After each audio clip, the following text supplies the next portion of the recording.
that we have with us today Shri R.K. Singh, Honorable Union Minister of Power and New and Renewable Energy, Shri Anurag Singh Thakur, Honorable Union Minister of Youth Affairs and Sports and Information and Broadcasting, Shri Kunal, Joint Secretary Sports, Shri Vivek Kumar Devangan, Chairman and Managing Director, REC, Shri Gurdeep Singh, Chairman and Managing Director, NTPC, Shri Sandeep Pradhan, Director General, SAI, our champion athletes, eminent coaches, veteran from Federation and media. Now, I would like to invite Shri Kunal, Joint Secretary Sports, for the welcome address. Sir, please.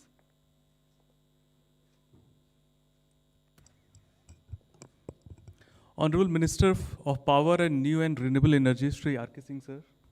Honorable Minister of Youth Affairs and Sports and Information Broadcasting, Shri Anurag Singh Thakur, sir. Shri Vivek Kumar Devangan, CMD Rural Electrification Corporation. Shri Gurdeep Singh, CMD NTPC. Shri Sandeep Pradhan, DG SAI. Shri Jafar Iqbal, who is a renowned player in hockey. From Archery Federation, the Shri Chandurkar. Our renowned star athletes, Shri Abhishek Verma, Avinash Shable, Amit Pangal, Savita Punia, Neetu, Salima Tete, Anu Rani Rajat, and dear friends from media and ministries. It's a matter of great pride and privilege for me to be a part of this august gathering. I'm thankful to Honorable Minister for Power and Renewable Energy and Honorable Minister of Youth Affairs and Sports who have joined us today for this event. As we know, today we are making a rapid stride in the sporting arena, and with the combined effort of the government, sports federations, athletes, we are moving ahead and our athletes are making a mark in the world stage. Friends, as we know, the government is determined that the sport shall be uplifted on priority in India. And to achieve this, as just one step, New Education Policy 2020 has considered sports beyond extracurricular activities. And the new curriculum for physical education sports training has a lot of potential for young students to consider sports as a field of study and become an athlete who will represent India. In fact, special attention to sports integrated learning for students to adopt fitness as a lifelong attitude, as envisaged in the Fit India movement, is also one of the mandates of the government. To encourage our own athletes, Government of India gives fellowships, out-of-pocket allowances, prizes, and supports in all domains. Along with government, now a lot of other organizations are expressing their interest in development of the sports infrastructure, supporting athletes' education, contributing towards the sports sciences, and support to various SAI-accredited and non-accredited academies. This day is going to witness one of the biggest partnerships ever happened in the sports landscape of India.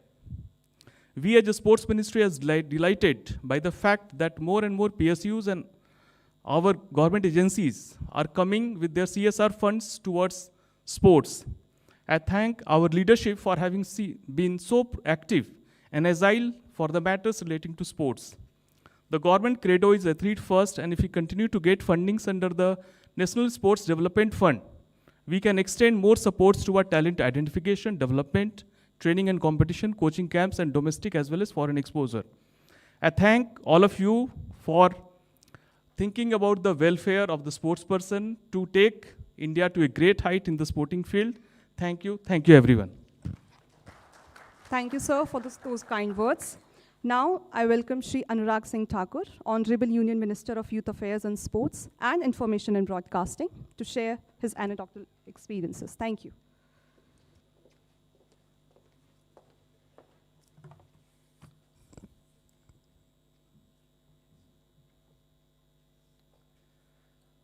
Bharat सरकार में माननीय ऊर्जा मंत्री, new and renewable energy मंत्री आदरणीय Shri R K. Singh ji, chairman managing director rural electrification corporation Shri Vivek Kumar ji, CMD NTPC Shri Gurdeep Singh ji, DG SAI Shri Sandeep Pradhan ji, joint secretary Kunal ji, उपस्थित हमारे सब वो सितारे जिन्होंने भारत का नाम एक बार नहीं कई बार विश्व में चमकाया भी है। ऐसे हमारे ओलंपियंस सविता पुनिया जी, अमित पंघाल जी, अविनाश साबले जी और अभिषेक वर्मा जी, उपस्थित सभी खेल संघों के प्रतिनिधि, पदाधिकारी, सभी अधिकारीगण एवं मेरे प्रिय मीडिया के मित्रों, मैं सबसे पहले तो खेल मंत्रालय की ओर से माननीय आर.के. सिंह जी का और दोनों कॉरपोरेशंस के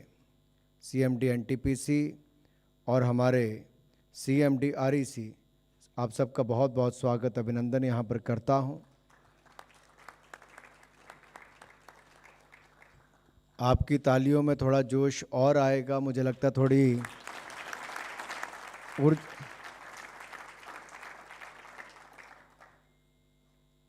ये खेल विभाग का कार्यक्रम है, लेकिन ऊर्जा इसमें पावर मिनिस्ट्री से ही मिल रही है।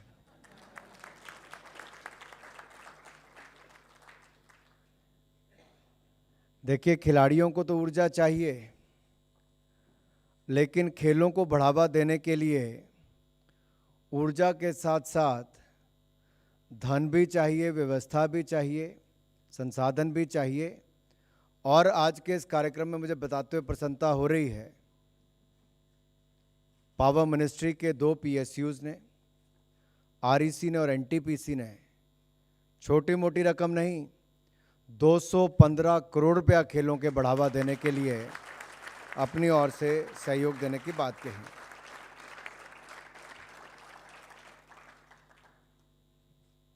मित्रों, इसलिए भी आवश्यक है, मैं बार बार कहता हूं कि केंद्र सरकार हो, राज्य की सरकारें हों, खेल संघ हो, राष्ट्रीय और राज्य स्तर के, या फिर इंडिविजुअल्स या इंस्टीट्यूशंस हों या कॉरपोरेट जगत हो, सबको आगे बढ़कर एक टीम के रूप में भारत में खेलों के विस्तार के लिए काम करना चाहिए।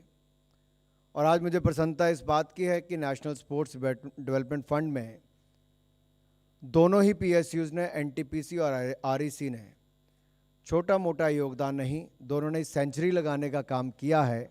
एक ने 100 करोड़ तो दूसरे ने 115 करोड़ रुपए देने का काम किया है। तो पहली फंडिंग जो है वो एनटीपीसी की ओर से 115 करोड़ की अगले 5 वर्ष के लिए रहेगी, और ये आर्चरी के लिए, तीरंदाजी के लिए रहेगी। इसके लिए मैं इनका बहुत बहुत आभार प्रकट।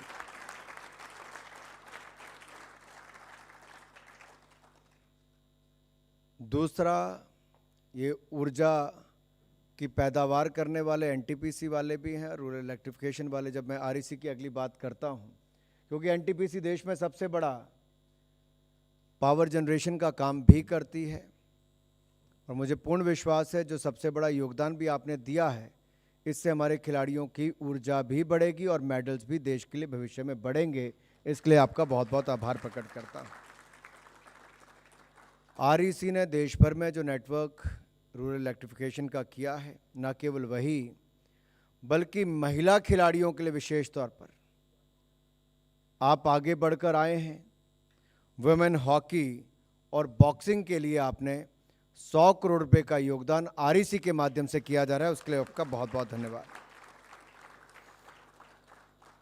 मैंने आज से लगभग 1 महीना पहले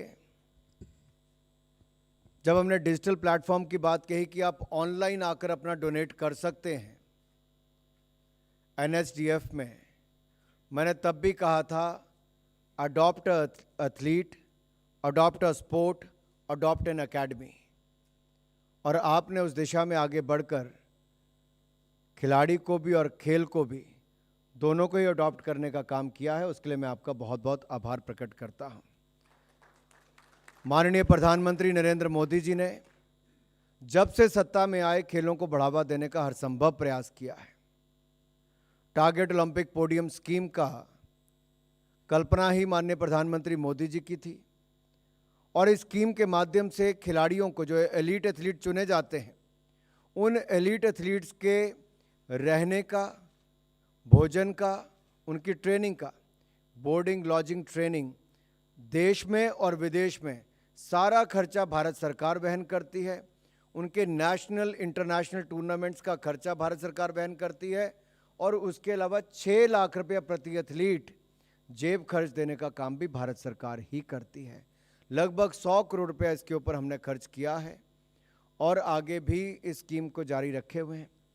3000 से ज़्यादा एथलीट्स को हमने खेलो इंडिया की जो एक्रेडिटेड अकेडमीज हैं उनमें भी 5-5 लाख रुपए के खिलाड़ी के ऊपर खर्च होता है उनकी ट्रेनिंग, बोर्डिंग, लॉजिंग पर, और इसके अलावा 1,20,000 रुपया उनको जेब खर्च दिया जाता है एक एक खिलाड़ी को।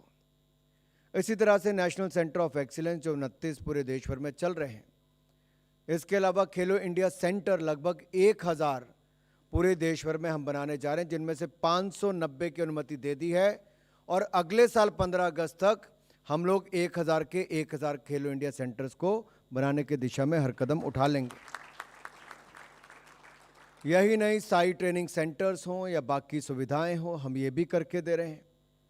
लंबे समय से पेंडिंग, हमने तो यहाँ तक कि जो अपनी एडमिनिस्ट्रेशन की पोस्ट थी वो भी छोड़कर कोचेस की संख्या बढ़ाने का काम हमने डिपार्टमेंट में किया है और मुझे बताते हुए प्रसन्नता है कि 400 से ज़्यादा कोचेस को रखने का काम भी हमने किया है।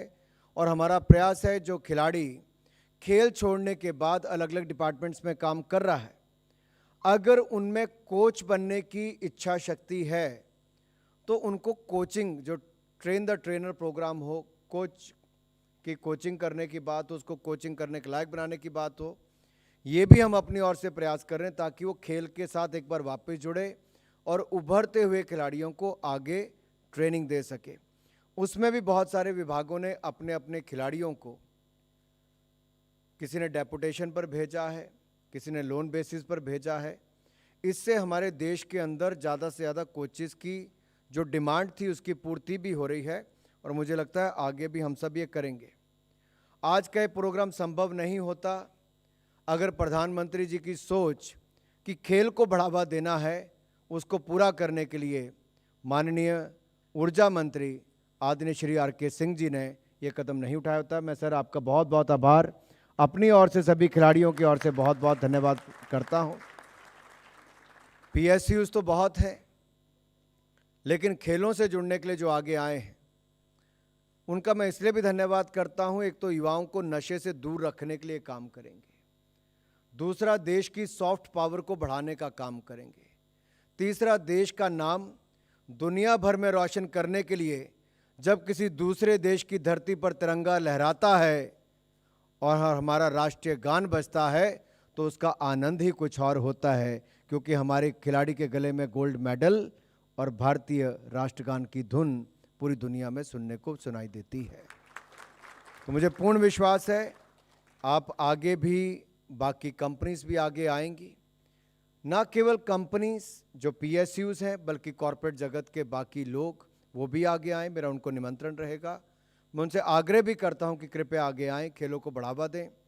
इंडिविजुअल्स जो कंट्रीब्यूट कर सकते हैं, मान लीजिए किसी को लगता है कि किसी एक खिलाड़ी को उसको प्रमोट करना है या उसके लिए डोनेट करना है और एक खिलाड़ी पर खर्चा साल का किसी के ऊपर 5 लाख तो किसी के ऊपर 2 लाख भी आ सकता है।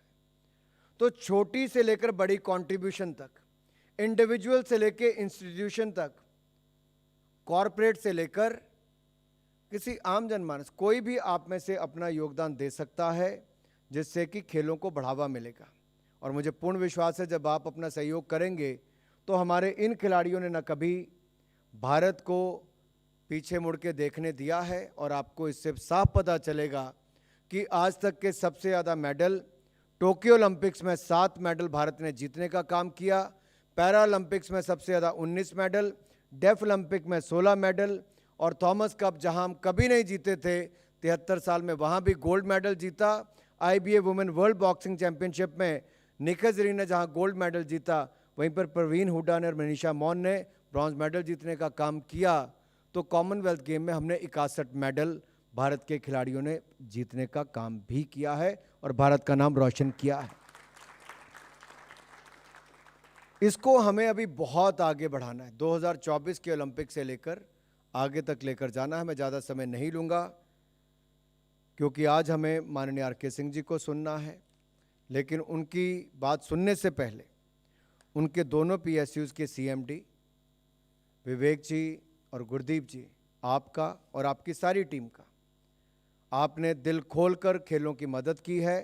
मैं सभी खिलाड़ियों और खेल संघों की ओर से और भारत सरकार के खेल मंत्रालय की ओर से आपका बहुत बहुत धन्यवाद करता हूं, बहुत बहुत आभार प्रकट करता हूं। जय हिंद, जय Bharat. Thank you, sir, for those kind words. Now it's an honor to invite Shri R.K. Singh, Honorable Union Minister of Power and New and Renewable Energy, and speak a few words of encouragement.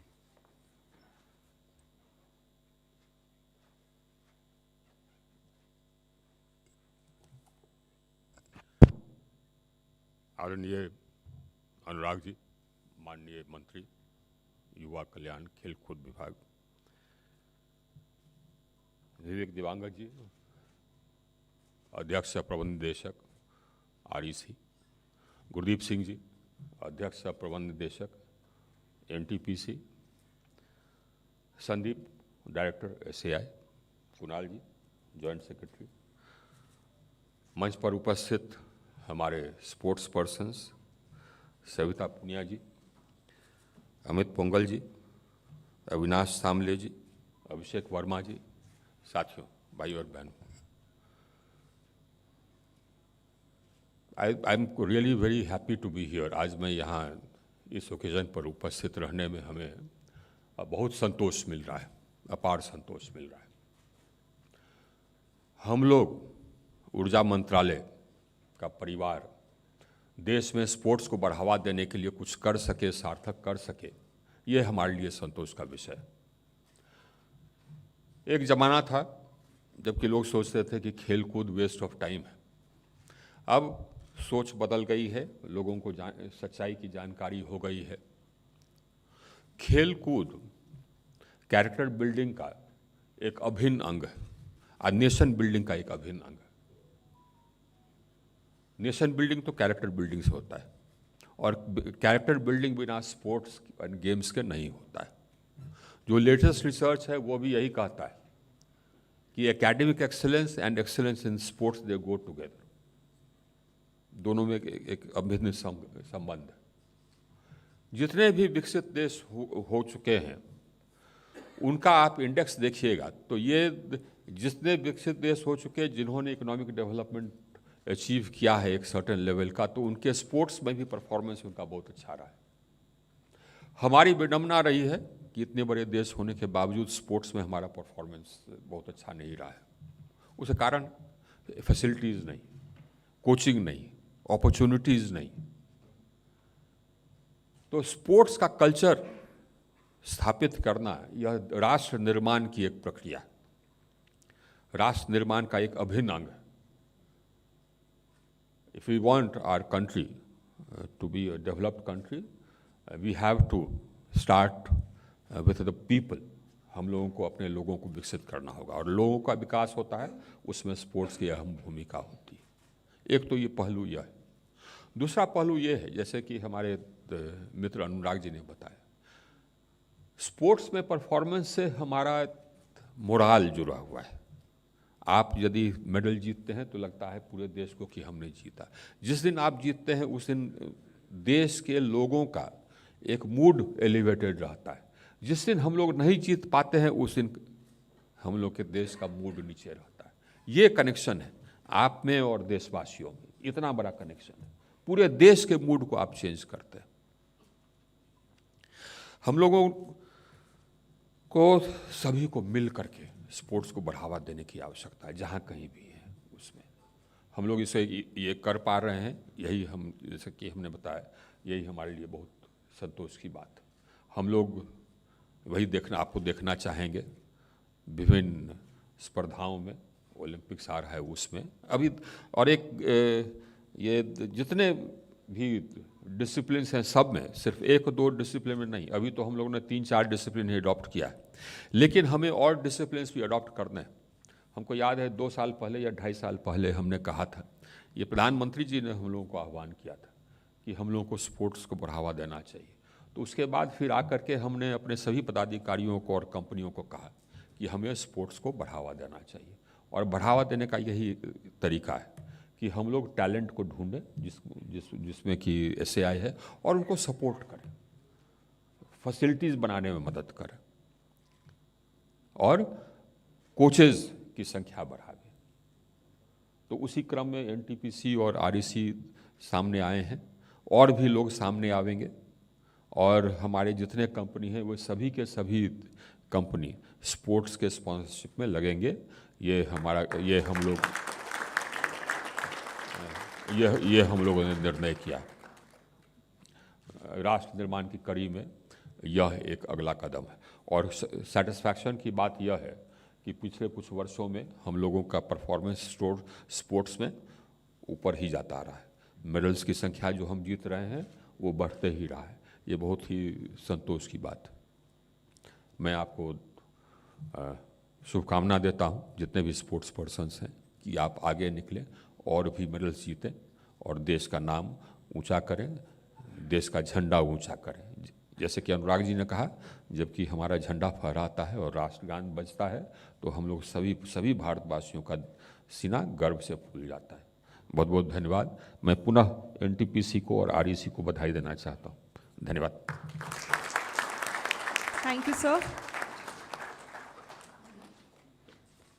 Now, I would like to call Shri Vivek Kumar Devangan, Chairman and Managing Director REC, and Shri Kunal, Joint Secretary Sports, to please come forward for the exchange of MOU.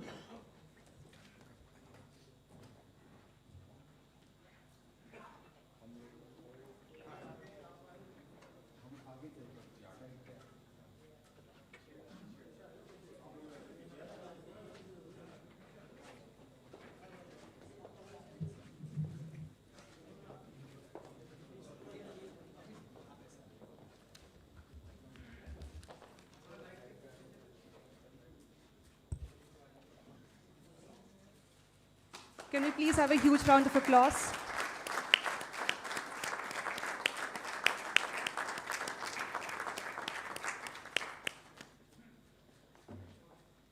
Now, I would like to invite Shri Gurdeep Singh, Chairman and Managing Director, NTPC, on the stage for the exchange of MOU.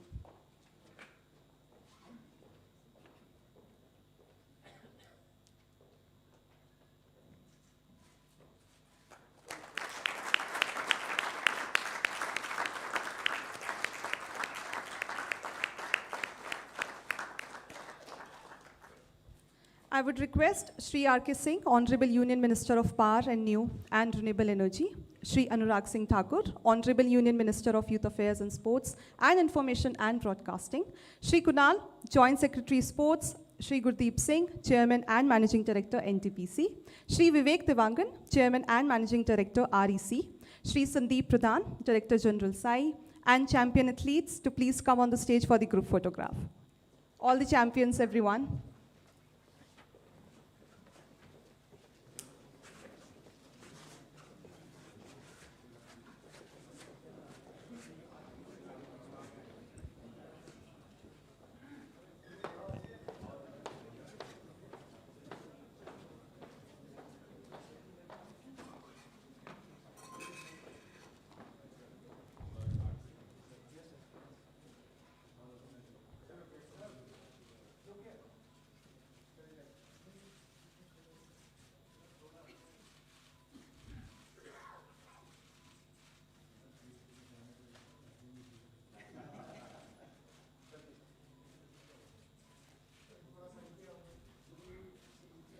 Everyone, can we have a huge round of applause, please? I would request all the athletes to come forward and let's have a group photograph. All the athletes sitting downstairs can please come on the stage.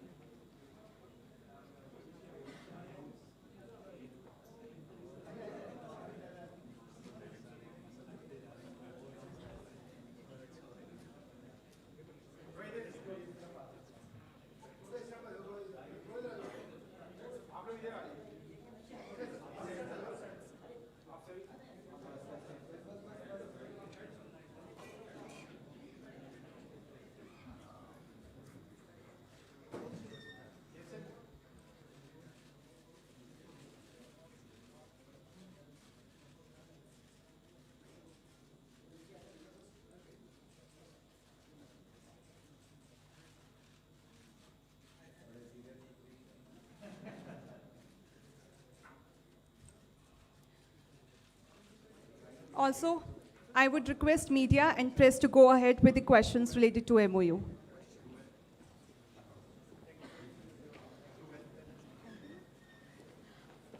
Thank you, everyone. We hope more of such collaborations can be made in the coming time, and I wish a great year ahead, and thank you REC and NTPC for the noble support for the welfare of sports in the country.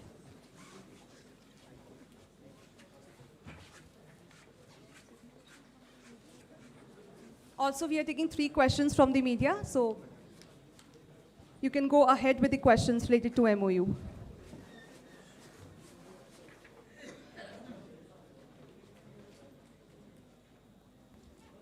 वैसे आज के कार्यक्रम के बाद तो किसी के मन में सवाल नहीं होने चाहिए कि है तो पूछिए। सर, आप भारत सरकार के दो बहुत बड़े मंत्री बैठे हैं, ऐसा क्यों है कि क्रिकेट में ज़्यादा स्पॉन्सर प्राइवेट लोग आते हैं और इन खेलों को एक सेकंड कैटेगरी उनको लगता है जो बड़े बड़े स्पॉन्सर्स हैं? या आप स्टेडियम्स में देखिए लाखों करोड़ों रुपए के स्पॉन्सर्स आते हैं, तो इस तरह के खेलों को भारत सरकार को स्पॉन्सर करना पड़ रहा है, प्राइवेट लोग क्यों नहीं आते सर? क्या सरकार उनसे बात नहीं कर पाती? आपके घर में कोई स्पोर्ट्समैन है? नहीं है, क्योंकि ये शुरुआती समाज से होती है। जब परिवार भी आगे आएगा तो समाज भी उस तरह से, देखिए मैं छोटा सा उदाहरण हरियाणा का देता हूँ। मान लीजिए वहाँ हर घर से लगता है कि हमारे घर से बच्चा खिलाड़ी निकले, तो समाज भी और सरकार भी आगे बढ़कर आती है। आज उसका रिजल्ट ये है कि सरकार भी कर रही है, केंद्र भी, प्रदेश भी, और खिलाड़ी लगातार निकल कर आ रहे हैं। क्रिकेट में भी एक ज़माने में जब कभी कोई उम्मीद नहीं थी, तो 1983 में कपिल देव जी के नेतृत्व में वर्ल्ड कप जीता, तब क्रिकेट में भी पैसा नहीं था। लता मंगेशकर नाइट हुई, उससे पैसा रेज हुआ, तब जाके खिलाड़ियों को दिया गया। फिर ब्रॉडकास्ट का एक लंबा लड़ाई चली, वो केस बीसीसीआई जीता, उसके बाद टेलीविज़न राइट्स देखने को मिले। लोगों ने खेल को देखा, तब जाके टेलीविज़न के राइट लगातार बढ़ते गए, खेल में पैसा आता गया। तो जब परिवारों के बच्चे खेलों में आएंगे और परिवार अलग अलग खेलों को देखना भी ज़्यादा शुरू करेगा और प्रमोट करेगा, तो निश्चित तौर पे बाकी खेलों में पैसा आएगा। जो बड़ा बदलाव आज बाकी खेलों में हुआ है, आज आप केवल क्रिकेटर्स को ही ब्रांड एम्बेसडर्स के रूप में नहीं देखते, बहुत सारे अन्य खेलों के खिलाड़ियों को भी देखते हैं।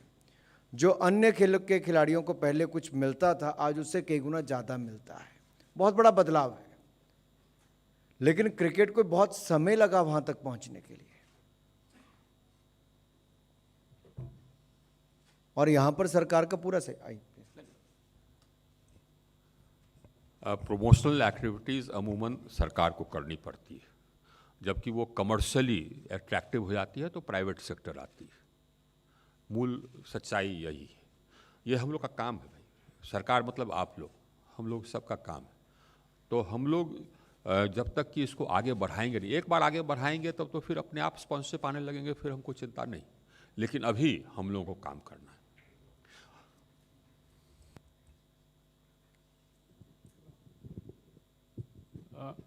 आर.के. सिंह सर, पहले हम देखा करते थे कि NTPC used to sponsor lot of sports person other than cricket as well, cricket team भी है, लेकिन हम लोग पहले ये देखा करते थे कि एनटीपीसी बहुत सारे, अरे मैं ऐसे ही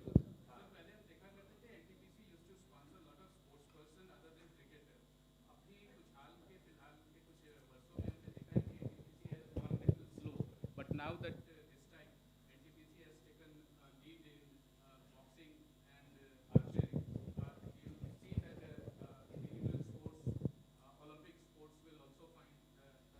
एब्सोल्युटली। बल्कि आरईसी ने जो स्पॉन्सरशिप किया है उसमें एथलेट्स भी है, और आप देखेंगे कि हमारी जितनी कंपनियां हैं वो सभी आगे आएंगी और स्पॉन्सरशिप करेंगी। हमने 2 बातें कही हैं, एक तो स्पॉन्सरशिप करने की, और दूसरा हमने कहा है कि जो रिक्रूटमेंट करते हैं उस रिक्रूटमेंट में भी वो जो प्रॉमिसिंग एथलीट्स हैं उनको वो प्रेफरेंस दें या उनके लिए एक परसेंटेज रखें, ये भी हम करेंगे। सिर्फ ऐसे एटलीस्ट नहीं जो कि कुछ अचीव कर चुके हैं, क्योंकि जो अचीव कर चुके हैं उनको तो नौकरी तुरंत मिल जाती है, लेकिन जो अचीव करने के कगार पर है, जिनको कि अभी सपोर्ट की ज़रूरत है, उनको एम्प्लॉयमेंट अगर मिल जाए तो अब फिर उनको टाइम दे दिया जाए प्रैक्टिस करने के लिए, तो वर्ल्ड पावर जो है स्पोर्ट्स में, वैसे हम भी इमर्ज कर सकते हैं। अब मकसद हमारा यही होना चाहिए कि हम भी स्पोर्ट्स में वर्ल्ड पावर के रूप में इमर्ज कर सकें। ये हम लोग का भी मकसद है।